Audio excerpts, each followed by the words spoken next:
But yeah, my name is Aaron Rhodes, and you're listening to the Shuttlecock podcast. We're sponsored by the Vinyl Underground at 7th Heaven, offering new and used vinyl at 76th and Troost in Kansas City, Missouri. This week on the show, we have none other than Patrick Sanders. How you doing? Doing well. It's good to hear. Doing swell. Just had a nap. Ate some leftover pizza shuttle in the car on the way here. It was really bad. It was not. That's sacrilegious. Well, get off my podcast. I mean, it was good. No, by the time it gets to be leftover, I'll give you that much. Like it was sitting out room temp. Yeah. It had a while. Some people will straight talk shit on fresh pizza shuttle, and I'm like, okay, you want to be a little more classist, right? You want to go because the deals are insane. What was it, like $5? You can get a 10-inch or a pizza and a drink and whatever the takeout special is. Yeah. No, they throw in a handshake. They throw in a handshake. Well, you have to ask, but the whole staff will. One extra handshake on mine, please. No, and do you ever get the cream cheese pizza? That you can swap out the cheese with the cream cheese. See, that's a premium. That's a premium topping. You have to pay extra. No, I'm pretty sure you could just swap it out. Claire confirms. Am I allowed to talk? Of course. Yeah. Yes. Oh, wow. Okay. Well, maybe my leftovers would have been a little bit better. I don't know. Yeah, well, I'm going to have to. Better luck next time. I chose the toppings, so it's my fault that they were bad. Okay, good. We have someone to blame. Best of news. Anyway, are you feeling agile? Like you say, you woke up from a nap, ate your leftover pizza shuttle. Are you fully ready to pod right now? What are your energy levels right now? I feel like the level of energy for podcasting is I feel like you have to eat leftovers before you do a podcast. You know what I mean? Yeah. It's either you have to eat some gross leftover food, or you have to be wearing a tracksuit, or both. So at least you have one of the two here. I'm ill prepared. I have some leftovers in the fridge. I've not eaten them yet. Do you own a tracksuit though? No, just the pants. I've got breakaway pants. But yeah. I don't know what the corresponding, because I know that it's a uniform. Are they just the Adidas 3-stripe, or what are you got going? Oh, nice. Nice buttons down the side if you want to get mobile. Good. This is great. I don't think I've ever bullshitted this much at the top of a show. You got to bullshit sometimes. Sorry, folks. You got to just smash that 30-second fast forward button and see what happens then. We'll put a YouTube annotation that's for the beginning of the interview, click here, and it's 50 minutes in. Yeah. Can we do that? YouTube annotations? Can we bring those back? I mean, if you want to come through and just I can put you on my account and you could do that yourself. I don't know if I'll really have the time, but all right. Yeah, you can wild out. Wilding out. What a good show. Underrated show. I don't know if I've ever seen a full episode. You've never seen a full... Oh. I'm sure it's an experience. It's killer. Is that formative to your musical interests? I would say so. Mm. I would say that's what I'd like to do. Or are you just lying right now because I asked that? Yeah, I'm sort of just bullshitting. So we haven't started yet. Hello, everyone. This is the show. Sponsored by Canada Dry and Mango Jewel Pods. And cherry Dr. Pepper in a big Q. Sips big Q nervously. No, yeah, I think I made that my pin tweet. It's good. I've been having some good Quick Trip tweets lately. If anyone's interested, I did complain. Well, not really complain. I just noted how sad I was that the flavor syrup dispenser at the Quick Trip on Main wasn't functioning properly for about a week, and I was kind of low-key sad about it. Low-key, high-key. Did you at them, though? What? Did you at them, though? No, but they still replied to my tweet. They're like, oh, which store is it? We have many stores on Main. I'm like, I'm not going to narc on them. Everyone goes through it sometimes, and they're like, "That's fair." Which store was it so that we I mean, I'm sure they could have backwards engineered it just by looking at my profile and stuff, but hopefully that wasn't the case. But it was fixed a couple days later, so I'm not sure if that was of my doing or not. But That's praxis, that's direct action. hopefully no one was disciplined due to my online posting. I love to post at corporations. Delta Airlines is one that I've been on lately. My brother's Nintendo Switch got taken off of the plane. Oh no. So he made up a story about how the CEO of Delta Airlines took a massive shit in the back of a plane, and then you kind of have to see it. I think I retweeted a portion of it. Was it a thread? Oh, it was a thread. It was the thread of threads. A big old thread. All right, listen up. One of 37.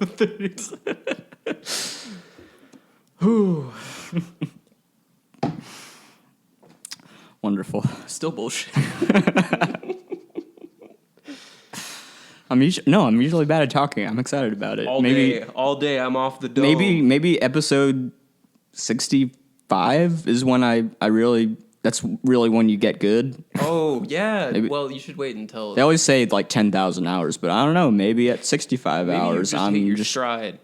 I hope so. I think around 50, they got a little more consistently decent. So yeah. You've got the podcaster's high going. It's kind of like the runner's high. Yeah, dude, I'm a little twisted off the podcasting high right now. Too much pod. My bad. Sorry, Mom. Sorry, Dad. No, they're proud of you. I think so. I hope so. Of course. Got any Father's Day plans? Yeah, my mom asked me to get my dad some CBD oil for his arthritis. You have a cool dad. I got a cool. Well, okay. I was like, "Yo, Dad, I could just get you some weed. You could just honk a." Does he chief? You could honk some mids, and he was like, "No, I gotta take drug tests. I'm a truck driver." And I was like, "Oh, wow." This is direct quote. Yeah, it's a direct quote. I was like, "Dad, if you want to honk some mids." I wouldn't expect any less from you, Patrick. And he was like, "What does that mean?" And I was like, "Because he's from the 70s, doobie." And he was like, "Oh, no, I can't do that." But yeah, so I think I'm gonna get him some weed cream for his hands, and I'm sure he'll be barbecuing, grilling up some sirloin or something. I don't know. We'll see. Yeah. No, yeah, I don't the thing is, I don't truly know if my dad has ever honked mids, but see, my parents told me. Yeah. My parents told me that they honked mids, and back in the 70s, it was probably their loud was probably our mids. Yeah. And my mom was like, "Yeah, we." Actually, I'm not going to tell this story, Mom. I'm sorry. No, yeah, no. I hate to speculate. I don't think my parents listen to every definitely not every episode. I don't think they listen too frequently. So this is okay. Parody law. This is fair use. It's an artistic endeavor. Any likeness. I feel like if my dad ever did honk the mids, it would have been when he saw Bob Marley play at KU in the 70s when he was a student. If at any point, it was then. So maybe I think I'm planning on asking him in the next few years. I don't know if I'm completely ready for that conversation yet. He's kind of I don't know. He's just a very mild mannered guy. Very chill vibes. Yeah, I mean I wouldn't say very he's reasonable. He's a very reasonable person. Yeah, I think that's where I get my reasonability from. Is that a word? Reasonability. Wow. Good. We've been making words. We honking mids and. So okay, let that be a segue. What was your first introduction to music that you liked? Were your parents showing you some rockin' tunes as a child? What was that like? My parents. I mean, I'm sure my dad was listening to Van Morrison, And what was it? I think he really liked prog rock, but like Styx. Yeah. Like, you know. My dad's big on Rush. I think Rush is one of his favorites. Yeah, mine too. I mean, feel no. Did I say? I meant Yes. Yes. He's a big Yes is head. my mom's favorite does like Rush, song though. is actually Roundabout by Yes. Total banger. It's a banger. Like is that the one that's got the just killer bass in the beginning? Yeah. I mean, they're all just like every prog song is like, hey, every band or every member of the band, can we just go hard mode for a minute? Yeah. Like the Sicko entire mode. song, sicko mode, definitely. So I had some of that classic rock, probably simmering around in there. But that's nothing you really quite gravitated to too quickly. Well, it all started with the Walkman CD player It's important. that my older brother gave me. Well, I stole it occasionally. I remember listening to System of a Down on it with those like. Okay, I don't know if these headphones are around anymore, but they sort of like attach to your ear, and then they wrap around a little bit. But Okay. they're like it's like proto earbuds. Anyways, I was playing Super Mario 64. I was listening to System of a Down. As you do. And for some reason, like 2004 Modest Mouse, where they were like, hey, we're sailors now. Like, we're not cowboys anymore, we're sailors. So I think those... So your brother could be pissed, but also sensitive. That's Yeah. nice. It's a good range. What's up, Aaron? Thanks. So I think the trajectory of like maybe post-punk came out of sort of the Modest Mouse affinity. Maybe not specifically that, like, I'll float on Modest Mouse, but... Yeah. Well, they did some work with Johnny Marr, so I could see how that... Oh, yeah. That's right. Surprisingly, though, I was never really a big fan. Yeah. I'm trying to think of, like, other formative... Yeah, well, did you have an important first concert that you would have been at? The first concert I went to, which was, I believe, in the second grade, was The Fray. Ooh. Uh-huh. We love some pop rock. Oh, we love some pop rock. So Some soft pop rock. basically, I was consuming trash. I mean, you did not know any better. And now I'm sure you look back upon the Fray quite fondly. Of course. I never learned how to save a life, nor did The Fray. I never learned where I went wrong. I Sir, lost a friend. Ever been a cable car over your head? Oh, shoot. Damn.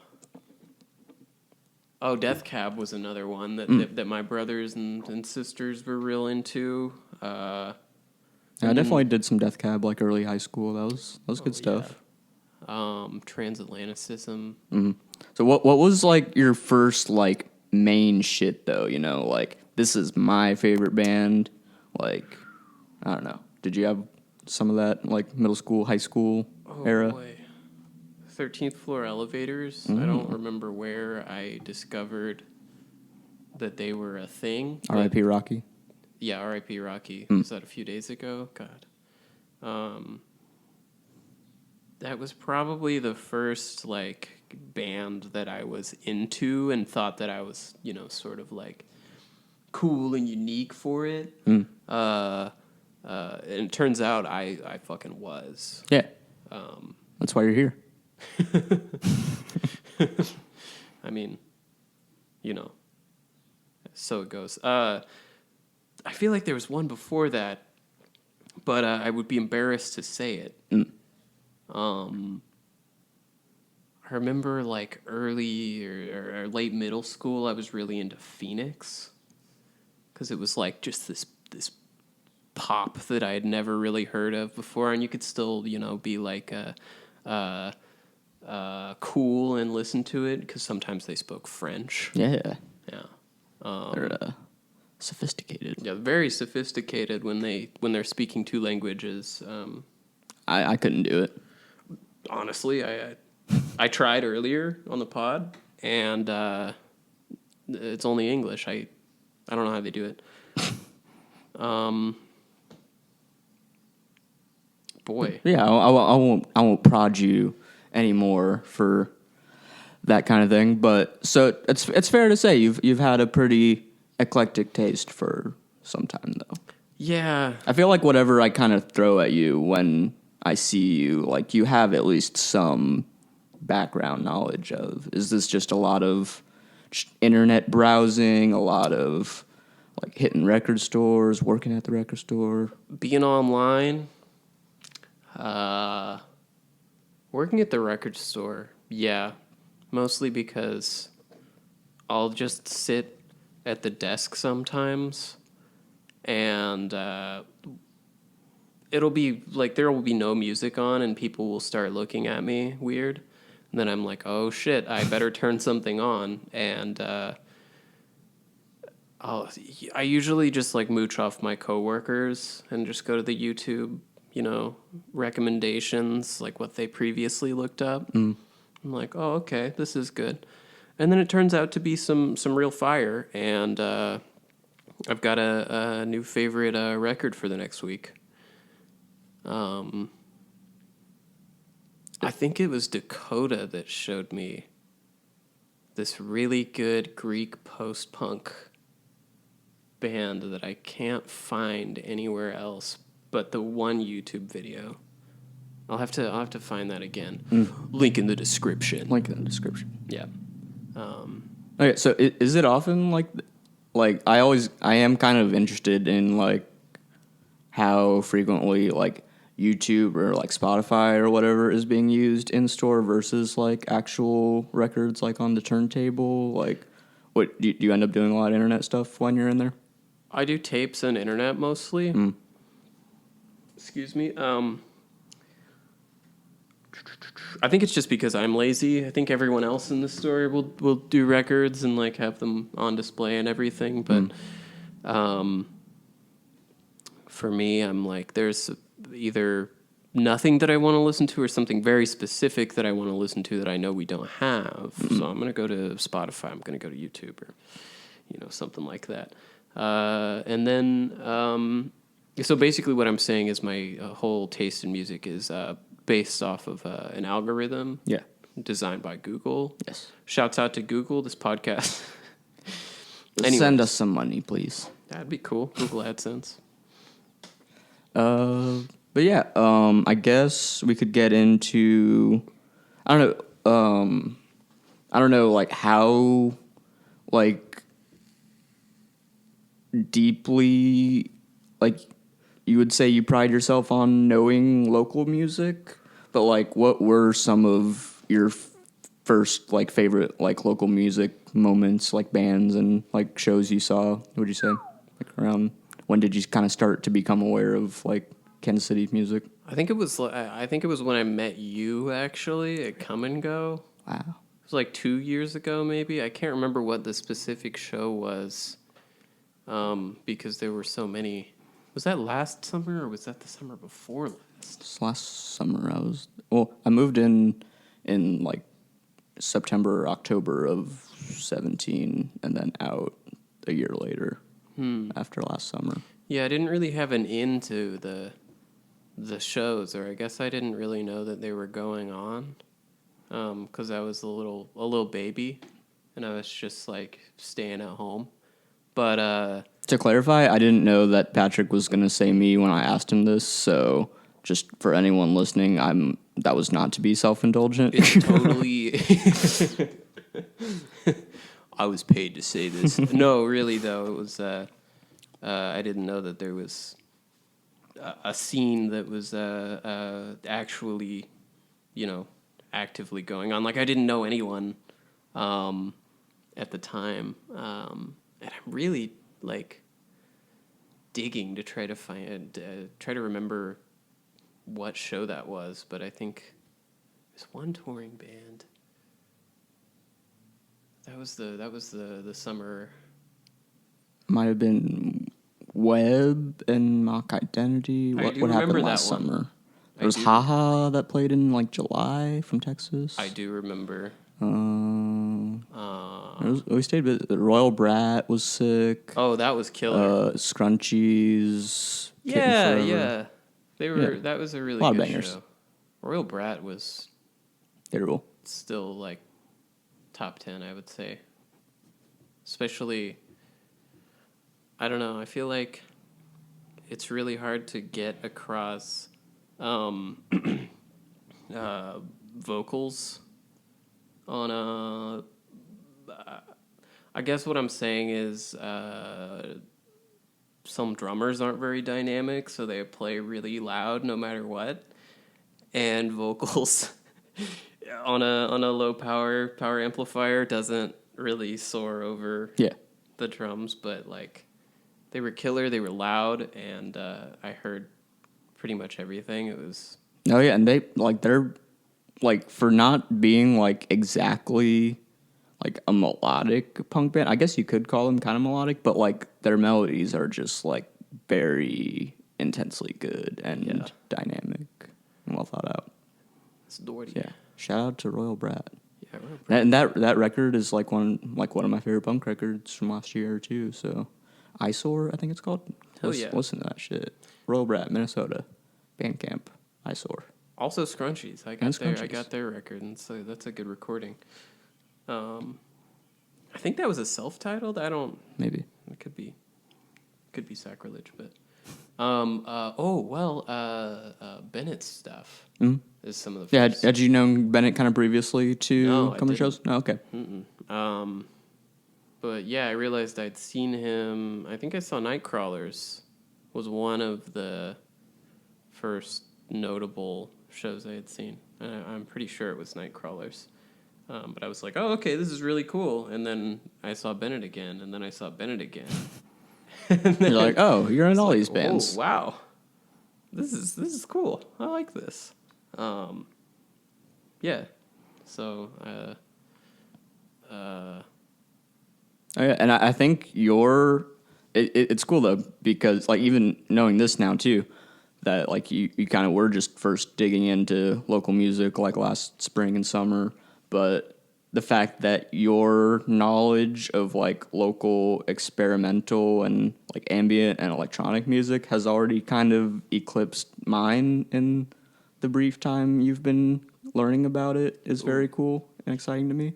I owe that to Tim Hart, Seth Davis, Sam Jones of Night Blooms, mostly, I think. Sam Jones, because he would host Sean Hansen just playing the organ like every Saturday. And At the Night Bloom shop. excuse me. R.I.P. Yeah, but then I sort of I don't remember who I met first. I think it was Seth, who started inviting me to more and more shows, and I was really into the sort of noise jazz that they were doing, and that's really come a long way, like the improv stuff. And then it was only recently that I saw like the two things that I had recently discovered sort of come together, and I'm seeing like more and more that these things are being booked together, and It's kind of becoming a more kind of cohesive scene of itself. yeah, without losing any of its any of like the what made it special, I think, as well. It's just like more bodies are in the audience. Yeah, it's really It's cool. always a good feeling. Yeah. Bodies, Bodies watching, made up. audience, hearing, watching. I like it. I wouldn't. What do you think makes the scene special though? What makes the Kansas City music scene special? Like this kind of experimental noise Oh, scene particularly? well, it seems like in most scenes there's something that like people are specifically responding to that's in very close proximity to them. And with the Kansas City music scene or experimental scene, it's kind of all over the map. There's a lot of freedom with what people are interested in doing. So I would have never guessed that there would be a Thomas Kincaid. But I don't think anyone would have guessed that there would have been an ensemble put together for Tom in the name of Thomas Kincaid. Yeah. So I think existing in a space that's not necessarily responding to a lot of experimental work as such allows people to be maybe even more weird than they would be. I don't know. It's Yeah, when there's like not so much outside pressure to be one type of thing, like Yes. people are just like, oh, if no one really cares, I might as well do this crazy idea I have. Yeah. That like it's not like I'm gonna be making money anyways or like playing huge shows anyways. Might as well. Yeah. No, that is cool. No, yeah. If you do want to explain briefly the Thomas Kincaid series. It's still hard for me to understand exactly the ethos behind it. I do know that Tim Hart took a liking to the landscape painter Thomas Kincaid, who, as I understand it, had a sort of like factory approach to selling art for homes. Yeah, no, I never like I Googled his name after I saw all these posts, and I'm like, oh, that's that like painting print I saw at the thrift store 5,000 times. Yeah. So And no, like, yeah, and going into that,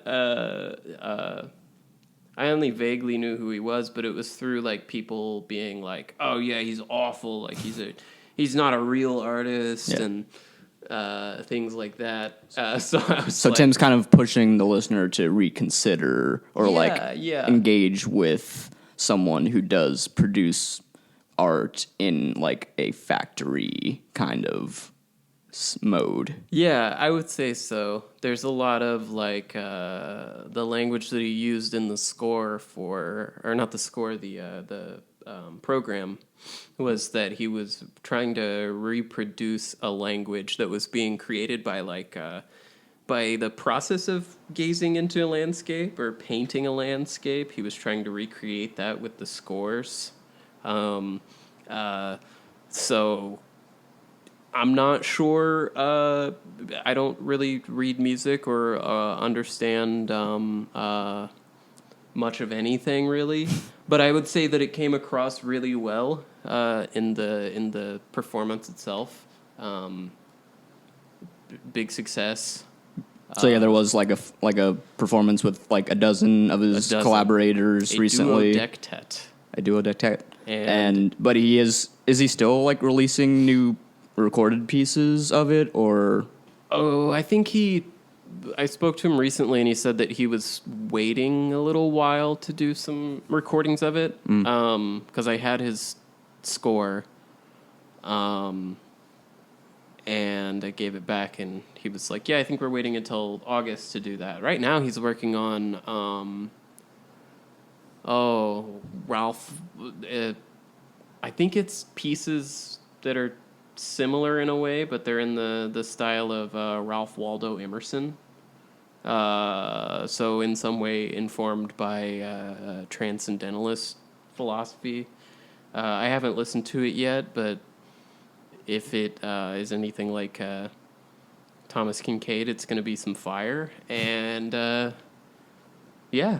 Okay. And so you've written a bunch already about the Thomas Kincaid series, and Tim and Seth and all of these other kind of experimental musicians in Kansas City as part of the column you've been doing, Acid 7, on shuttlecockmusic.com. Yeah, so, and the name comes from a Japanese psychedelic act from, like, was it the 70s or 80s? Yeah, early 70s, I believe. One of the first, like, psych noise acts that I could find. I got really heavily into PSF, Psychedelic Speed Freaks, and the PSF sampler, which is a compilation of noise recordings from Japan. And it's like High Rise, PSF, Day Day, and I think that Acid 7 is I don't know if Acid 7's on there. They're really hard to track down, though. So I don't know. I think I found like one song by them, and I really enjoyed it. And I also kind of really enjoy the mystery surrounding a lot of Japanese noise music. So I was like, yeah, that's a good name. Yeah, we're gonna go with it.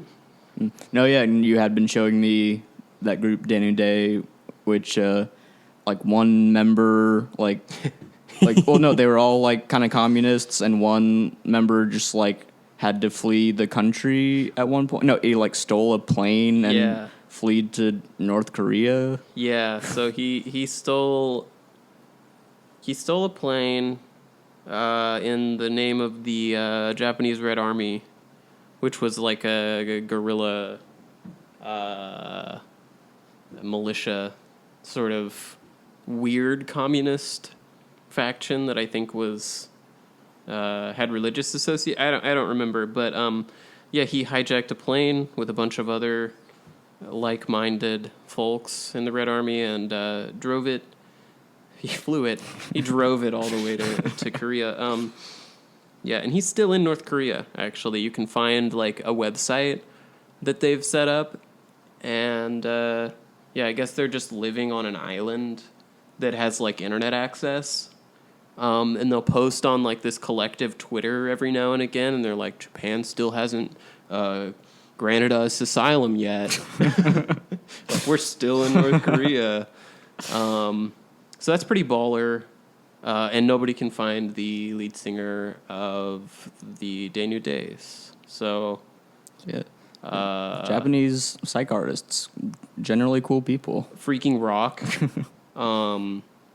Sure, you can message Patrick if you'd like any recommendations. Link in the description. Yes. Put together a playlist, maybe. Hit me up on Letterboxd. Wait, that's movies. Yeah, I know it is. I'm like, oh, did they do movies too? Are there a multimedia collective? I do restaurant reviews for Letterboxd. Yeah. See all your favorite albums on Yelp. Mm-hmm. Mm-hmm. Oh, dude, I read.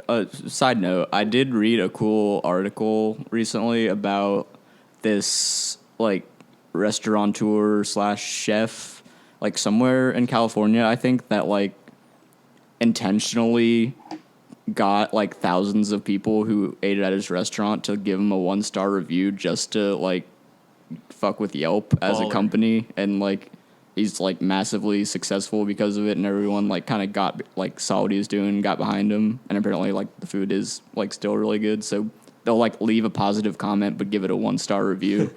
So shout out to that guy. Yeah, shouts out whoever you are, wherever you are. Yelp, I'm sure that the folks working for Yelp, great people. Yeah, send us money. Yeah, I mean, that'd be cool. Yeah. Yeah, I'd like some Yelp money. No, but that is not actually the approach I want to take with the Shuttlecock Podcast's iTunes, like Apple Podcast page. So just forget what I just said. Give us 5 stars and a positive review, please. Yeah. I'm not as cool as that restaurant, dude. 3.5 stars. Really disliked the please, portion. Yeah, like I'm all about like critique and like journalism and all that. Don't get me wrong, but if you leave anything less than 5 stars, I'm gonna be pissed. So if you have the urge to be honest in your review of the podcast, don't do it. Absolutely bad vibes. You can't bring that energy into this space, dude. I'm all about good vibes, bro. All about good vibes. All about good vibes. 5 stars. Even if it's just for the vibes. Even if I haven't been there, haven't listened to the podcast, I'm going to hand out 5 stars. Because you know what? That's going to align somebody's chakras. Their pineal gland is going to be open. And they're really going to be ready to give back, you know? That was bad. You done? So no, yeah, Acid 7 has been really cool so far. I think I like people on Facebook. Whenever we post a new one, I've seen nothing but positive reactions. A lot of love reacts, a lot of wows, a lot of likes. I know Mazzy shared it, and a bunch of other people were stoked on it. Love you, Mazzy. Yeah, and so have there been 3 so far? Or are you on the third one? Yeah. So the first one was kind of an introduction to yourself and like kind of the topics you would be covering, and then some just kind of general recommendations, I think. Yeah. And the second one was the Kincaid show, and that sort of branched out into its own thing. And then the third one... So part 1 of your ambient history series. Which is really hard because you can... as with anything, you could literally put a pin anywhere on the map of the history of music and say, yeah, this is where ambient came from. So I sort of just decided to start at a place that's generally accepted to be like I know I missed a few composers, which I'll probably discuss, but like it ended up being a lot harder than I thought it was going to be. But I think it's interesting, so I'm gonna keep going with it. Probably not every month, but maybe every other month I'll toss something in, because I still want to cover local stuff. Yeah, as the main entree of the Acid 7 5-star Michelin star experience. Yeah. Fantano, 10 out of 10. 10 out of 10. Basically, yeah. I'm basically the Swans of... I'm not the Swans of anything. Let's move on. You done? We done. But yeah, so if anyone hasn't read the first 3 entries of Acid 7 yet, I highly recommend it. It has been a pleasure to edit and publish. I'm excited about it. But another mode of your writing right now is you're doing poetry, and you and some other folks at Revolution Records have been running the 8th Street Publishing Guild, which is like a DIY poetry publishing organization, group, collective. Yeah, so we try to... we keep a website with rolling submissions, and we generally ask for avant-garde pieces or experimental like poetry pieces, which is sort of in line with all of our interests and like what we ourselves write. And I think it came out of like a desire to perhaps selfishly see more of that, or at least give voice to folks who may already be writing that. But we also do like an annual anthology that's it's submission based, but it's also like if you're published on the site, then you're considered for the anthology. So we'll be considering that soon. Submissions are open, by the way. That's been a lot of fun. Where can people submit? Is there a website? Yeah, what's the website? Oh goodness. Link in description. 8th Street Publishing. Just Google 8th Street Publishing Guild. Don't do that. Our SEO is garbage. It popped up for me. I think I found it earlier. All right. Google 8th Street Publishing Guild. You'll find it. Our SEO is impeccable. We've got a guy for that. As you do. As one does. You love to see it. We Oh, do yeah, readings every month. Oh, yeah. And yeah, those are at Revolution. Those are at Revolution. Stephanie Eckerman came to the last one and read some straight fire.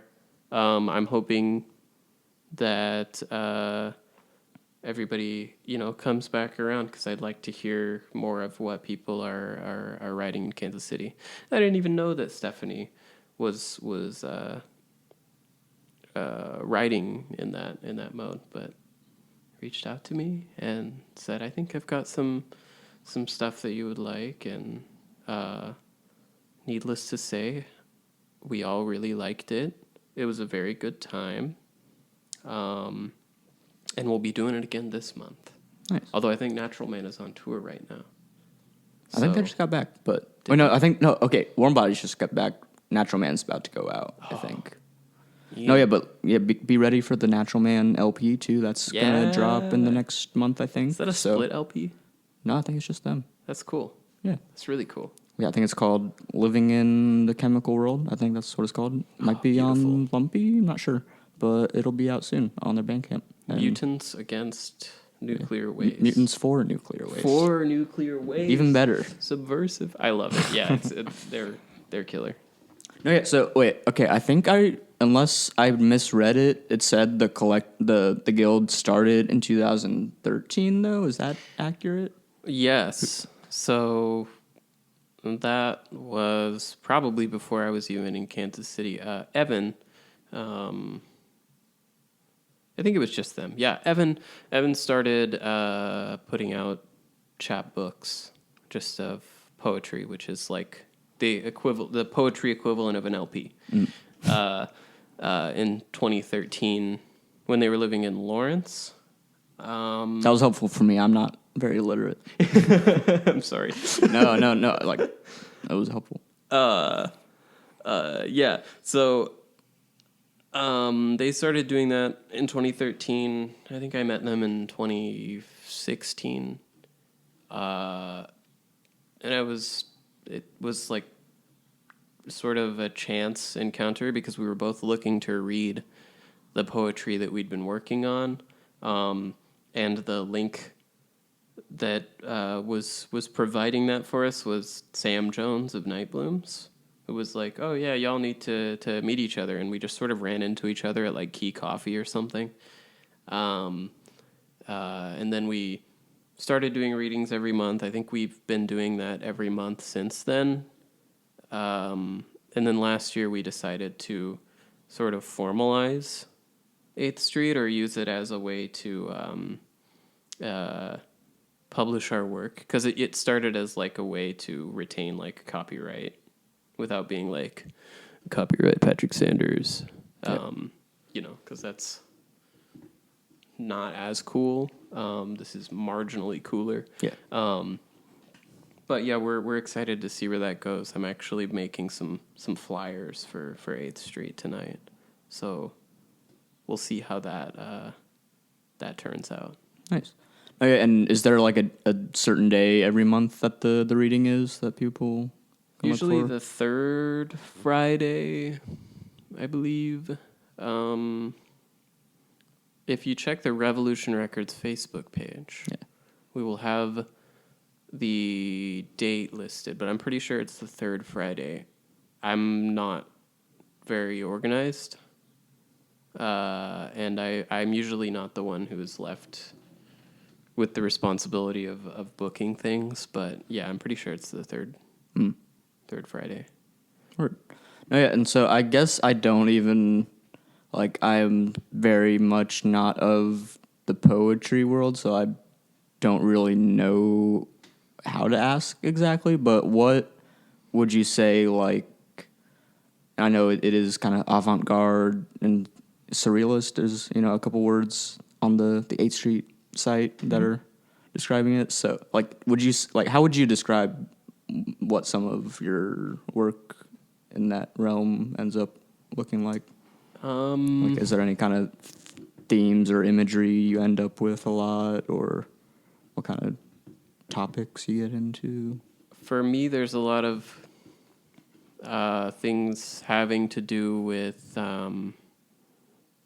time recently, and like by time I mean like condensed, like a moment or something, is treated as like a whole landscape of things between, persons or a single person. I'm not used to describing it not in Writing. yeah, but I guess dreams are a concern for a lot of us. We write surrealist because that's probably the closest association to what we do. We don't really like to align ourselves formally with like the surrealist movement because they were a bunch of assholes. But for the most part, the concerns I think are the same. So strange happenings, dreams,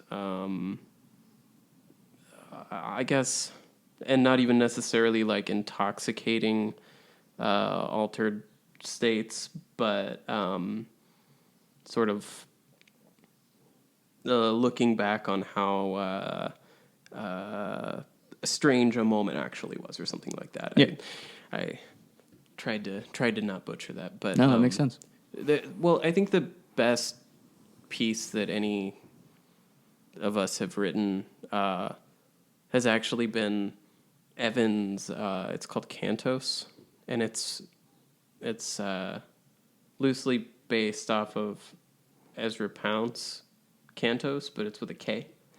And it's a history of Kansas City, basically, through poetry. And essentially it's tracing how the city has changed with the advent of the automobile and redlining and blockbusting and just really good capital decisions that have pretty much shaped the present landscape. And it does that without being dry. It does it with being like somebody's looking over on the city. Yeah. As all of that is occurring. Yeah, so I think that's probably the coolest. What were TBH. like some of your first like experiences with poetry, and like are there any particular like favorites or kind of more inspirational writers to you? Emily Dickinson was the first that I was probably really interested in, and I still am, because she liked to sort of interrogate moments in the way that I still do. I would say somebody like William Blake has been somewhat formative, I guess, in just the belief of what you're doing when you write. Anything really, like a musician could read Blake and find something that they really like in it. But mostly Emily Dickinson in terms of, not in terms of like style or like formal considerations, but more concerns. I'd say that's been really foundational. And then right now it's like I would say Robert Duncan is where I'm settled at. He's like he was a gay anarchist, sort of occultist poet. So he ticks all of my boxes, and wrote just indescribable poetry. It's killer. Link in bio. Hell yeah. No, yeah, but and you do have some chapbooks available on the 8th Street site, right? I do. They're $4, $5. I don't know. If you see me in person, just ask for one and I'll just give it to you. And did you bring them to the reading nights? Yeah, I try to. Yeah, Cool. Yeah, I just put some together. We make them by hand. That's another thing that I should mention about the press. Is it just kind of out of necessity, or do you just appreciate having a hand-bound book? Kind of both. When you order book, like I have done the whole, like Amazon or Lulu or whatever, and they just don't look good. Yeah. They don't look good. They're very cheap, but they look like butt. And I'd rather just do it with me hands. Yeah. So that's been a lot of fun. Sweet. Takes more time, but it's cool. Yeah, and I don't know. Are there any other kind of Revolution Records happenings or like events or updates that people like? But so the store has expanded to offer more books, right? Oh yeah, we're a full on bookstore now. Yeah, we got a very large collection of books that we still have not gotten through. In the last 3 or 4 months, we have been filling the back room that used to be like discount records. Those are still there. They're just under the regular racks. But yeah, so the bookstore is the back room basically, and we've got some veritable fire books back there. I think I saw a 50-cent book last time I was there. I was very tempted to purchase that, and might have to go back for that. Yeah, I'm waiting on the Gucci Mane book. Oh, I mean, you can borrow my copy sometime if you'd like. Hell yeah.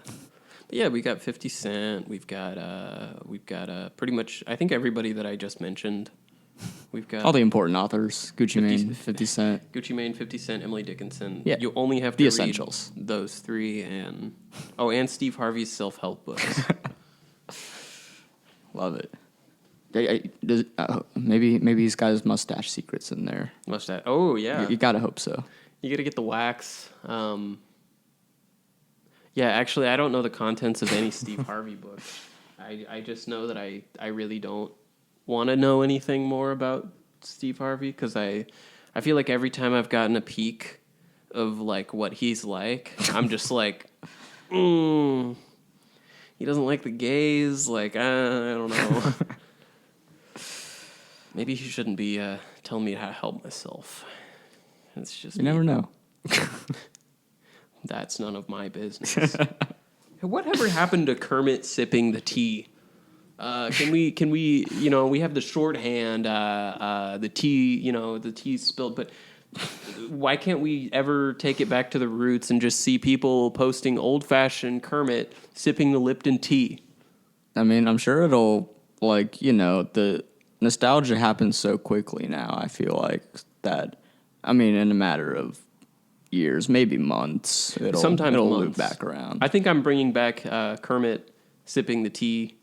Because I was never really into sort of the shorthand version of it, so maybe it's like, just me being a bitter about, Kermit just sort of disappearing into the background as this as not an integral character in popular culture, but yeah, I'm bringing him back. Mm-hmm.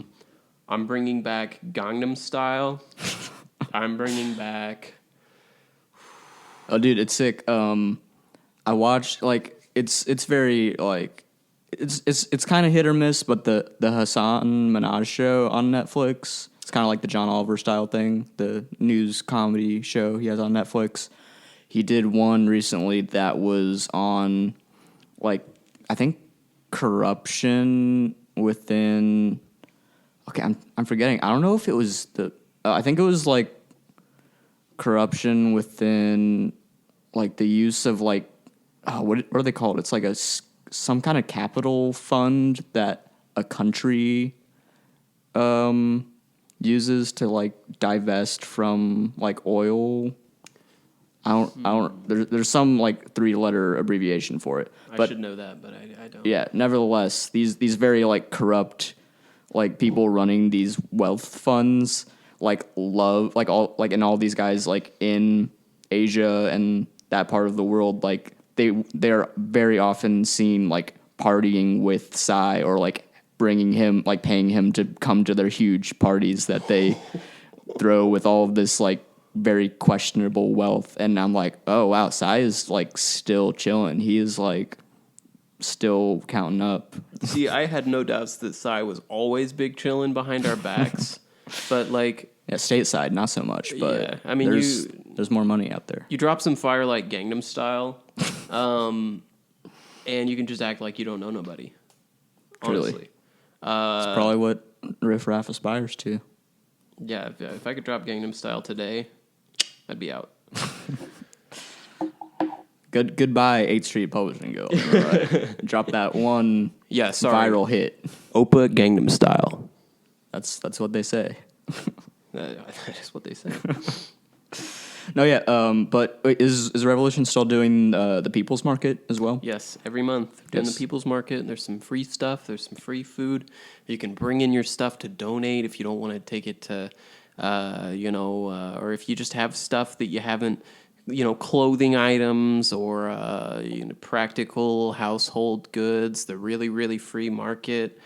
We'll take your shit and we'll Give it away. Yeah, give it away to folks who need it pretty badly. Or you could come in, get some food, talk to some organizations. I know the DSA is usually there. The IWW are consistently always there. Food Not Bombs is always there. They provide the food.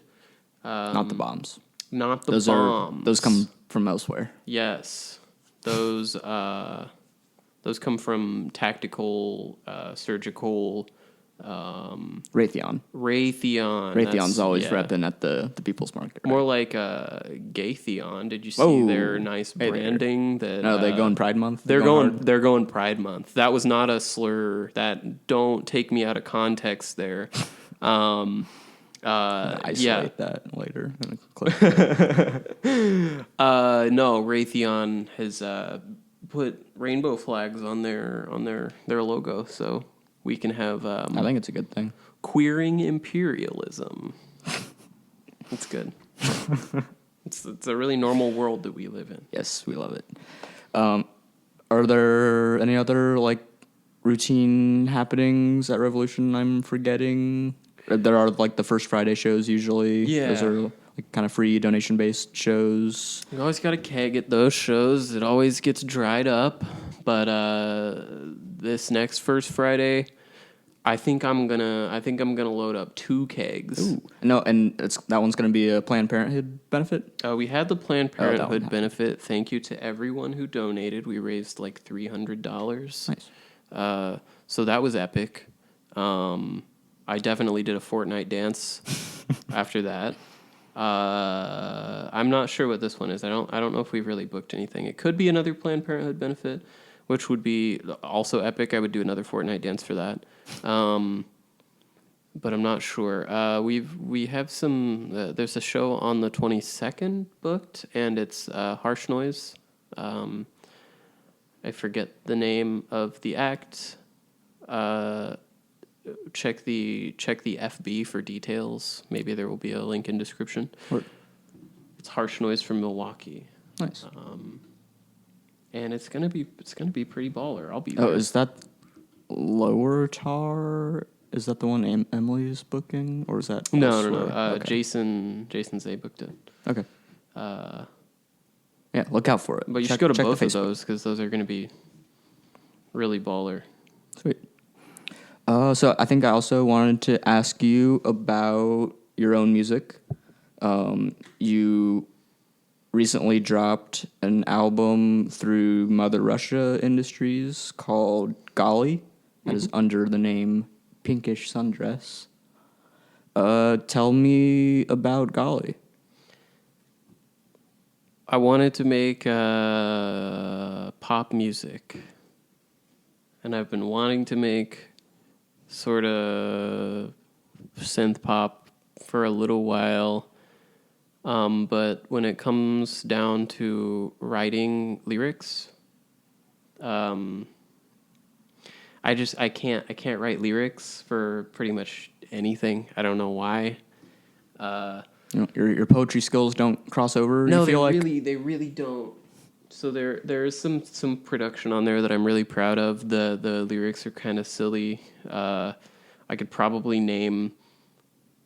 I think there's 5 bands that I'm ripping off very heavily, and I could probably name them all. So if you like Shoo Shoo, if you like John Mouse, if you like Brian Wilson, you might like it. If you like doing the Fortnite dance, to if you Shoo-Shoo. like hitting the dab, like the kids do when they win a battle royale on Fortress Night. Need to cool out, Patrick. Sorry. Yeah, I was happy with that. It's a nice short record.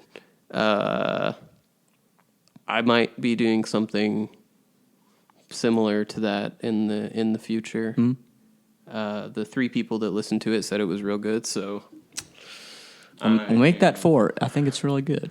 thanks. Appreciate it. Gas up hour.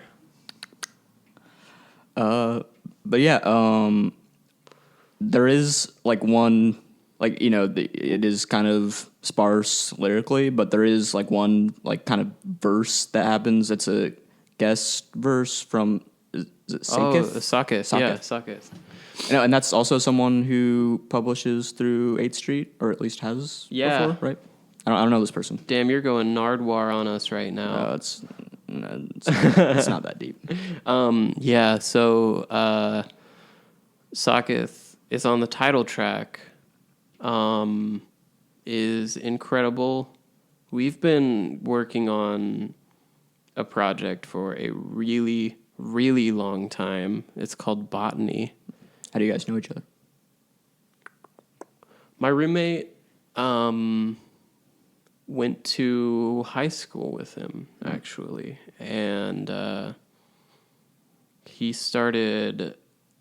I mean, he's always been really interested in hip-hop, but he started rapping 2 or 3 years ago. And at that time, I had Ableton Live 9. Sweet. And I was like, you know, we could just like rip some lo-fi chill hip-hop beats to study to, and you could just rap over them. So we did that for like a record. I think it's on his SoundCloud. He might have taken it off, but if you look up Saketh, Saketh, on SoundCloud, you'll find some really good stuff. I don't think I've worked personally on any of them. It's mostly just him, but we are working on something that's really Botany, the project. Botany, yeah. Hopefully that'll come out at all. I hope so. We haven't worked on it in a while, but yeah, that's also the best part of the album. My album is the best part of my album is Saketh. Yeah. Shout out to Sakith. Shout out to Sakith. Love you. No, yeah, there's like I didn't catch all of it. I should go back and listen, but there is like a bar about Steve Jobs. I think did I mishear that? Oh yeah. Ooh. No pressure. Yeah, I think he used. He talks about CEOs a lot. And like you know, he has the same attitude towards CEOs as I do. So in jest, he'll throw out a CEO's name, and we'll sort of riff on him a little bit. So it's some experimental leftist hip hop. That's what's happening. Kinda. But he is one of the best writers that I know personally. And he graced me. I do want to say one thing about the lyrics on that record as a whole. I listened to Die Lit 3 times in a row. No, yeah, you're telling me how into the new Cardi you are. I was so into it, and the night that I was gonna do the vocals, I was gonna have like a writing session, but I was listening to Die Lit earlier in the day, and something in me switched. So I just listened to it more times, and I was like, I'm just gonna run through the album.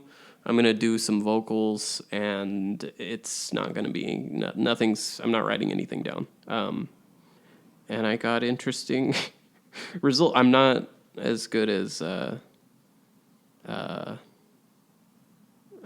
even Playboi Carti when he was starting out Yeah, of course lyrically, but like the spirit of the ad lib, Yeah. I think is what I picked up on. God tier ad libs. Oh Cardi. my god!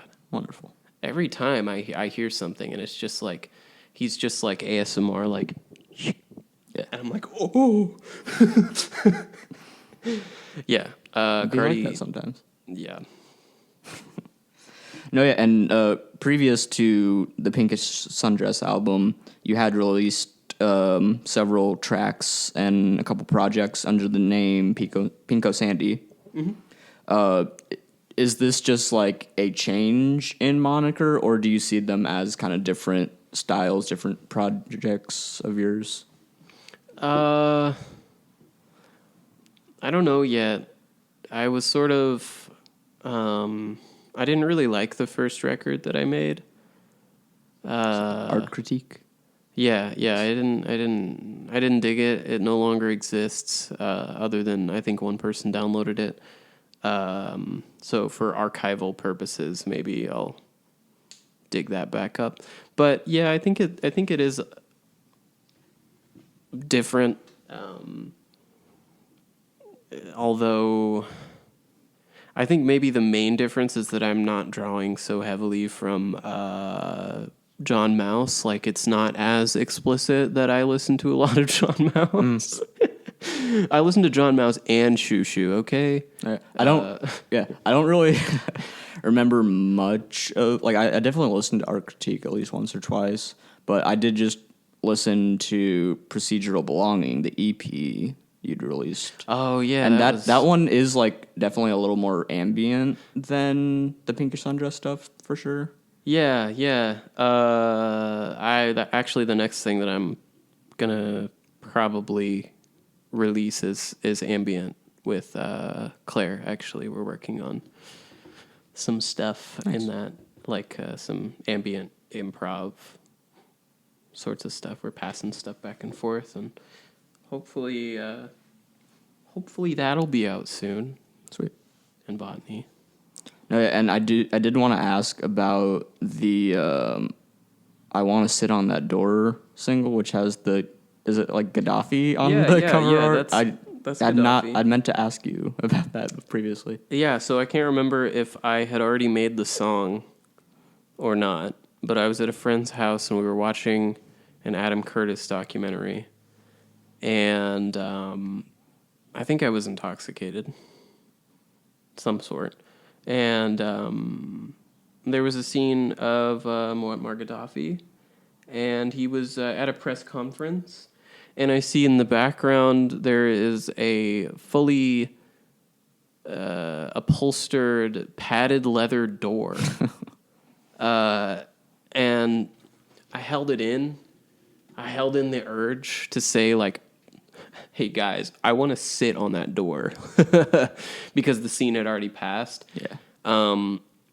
But I think the force of the desire to make that stupid joke was the reason that I told myself I wrote that that really silly song. Yeah. No, sometimes you gotta make a song out of it instead of like making a joke out of it. Making a fool out of yourself. You gotta tweet it. You gotta do. You have to turn it into more of an endeavor than It's for the drafts. Yeah. Ooh. I would be very interested in seeing your drafts, Patrick. Oh my. Yeah, we'll have to one at a time.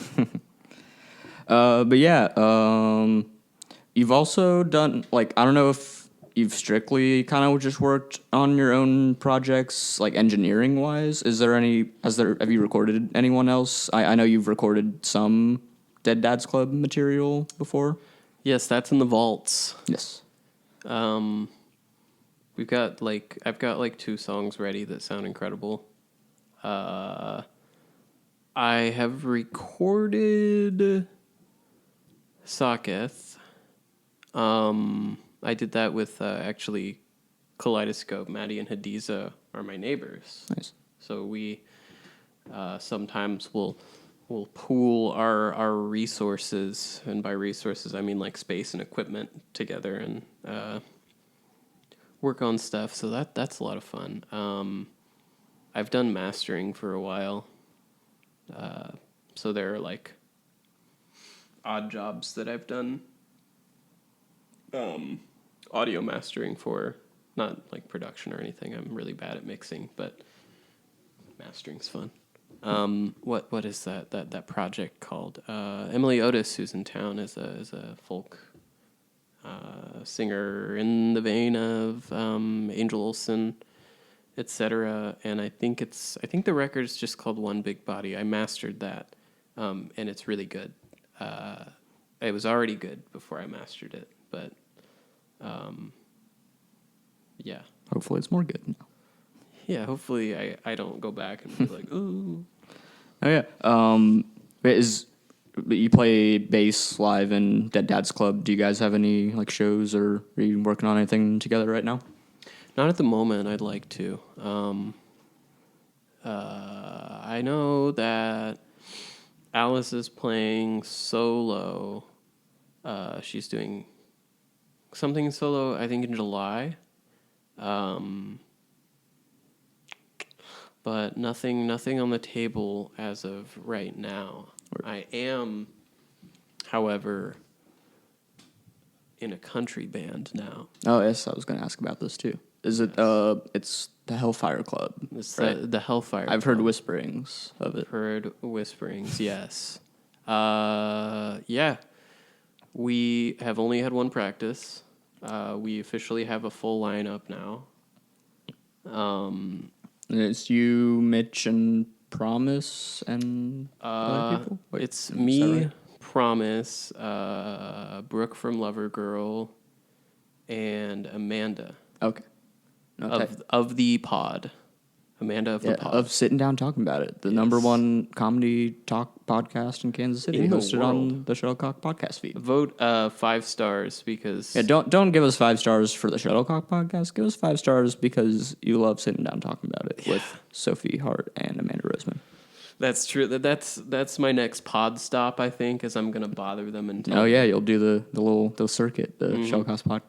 I'm on a pod tour. Stop 1, Kansas City. Stop 2, Kansas City. It's all Kansas City. But yeah, so we're gonna have some country coming your way. Oh yeah, so you have the country band, your solo stuff, project with Claire, project with Saketh, potential Dead Dad's Club stuff. Is there anything else people need to look for from you? I've hit a lot of bases here. I know. I think that's it. Actually, Every one of your creative endeavors. all of them. I don't know. I'm getting kind of good at making flyers. So maybe if you see one of my flyers, just be like, "Hey, I saw your flyer. It was decent," and I'll feel warm inside. But other Give than Patrick a compliment. that, yeah, Commission him for a flyer. yeah, that would be cool. I'd love to make a flyer for somebody. I feel that's a very pure thing, is making a flyer. I'll do it for free, y'all. Adobe Creative Suite. Yeah, you should ask Patrick for $5 and a flyer. Yeah, maybe he'll give it to you. I'll actually give it to you. I might try and mug you after we're done recording. That could be fun. I will definitely cooperate. I'm pacifist. Oh boy. Yeah, I think that's all of what I wanted to hit. People can follow at Shuttlecock Mag on Facebook, Twitter, and Instagram. Visit shuttlecockmusic.com to read all of the articles, including Acid 7, Patrick's experimental Kansas City music column. Visit shuttlecockmag.bigcartel.com to order t-shirts, photozines, and buttons from us. The Tim Buchanan show is happening this Sunday, so this might not be out yet. But if it is, go to that show at the Snake Tank. Details on our Facebook. On the 22nd of June, 2019, we have Creeping Death, Fuming Mouth, Hammerhead, and Tremenda Venganza at Sister Anne's Records for an early show. That's show up at 6 p.m. It'll be over by 9:30 p.m. That'll be a very rockin' death metal and hardcore punk gig. And stay tuned for more shows being announced this spring and summer. Yeah, and rate and review the podcast. Only 5 stars Only is good allowed. vibes. Only good vibes. Listen to Sitting Down Talking About It with Sophie and Amanda on the feed as well. Make sure you Incredible vibes over subscribe wherever you listen. Great vibes all around. Patrick, where can people find you and your work on the internet? Oh, I'm on 8thstreetpublishing.com. I'm on, if you want to read my poetry, my Bandcamp. Just go to Mother Russia Industries and just waltz around in the releases. You'll find me eventually. But you should definitely listen to everything else on there as well, because it's absolutely killer. Twitter, I don't remember. At Pinko Sandy on Twitter. Yeah, that's it. A lot of great posts on there. They call me a poster. He's a poster, folks. They call me the Great Gatsby. Yeah.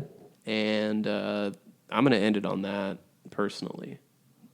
That's a good place to end it. Yeah, Great Gatsby. Awesome. Well, thanks for being on the show today, Patrick. Thanks for having me. It me. was a pleasure. Yeah, it's an absolute pleasure. Whew.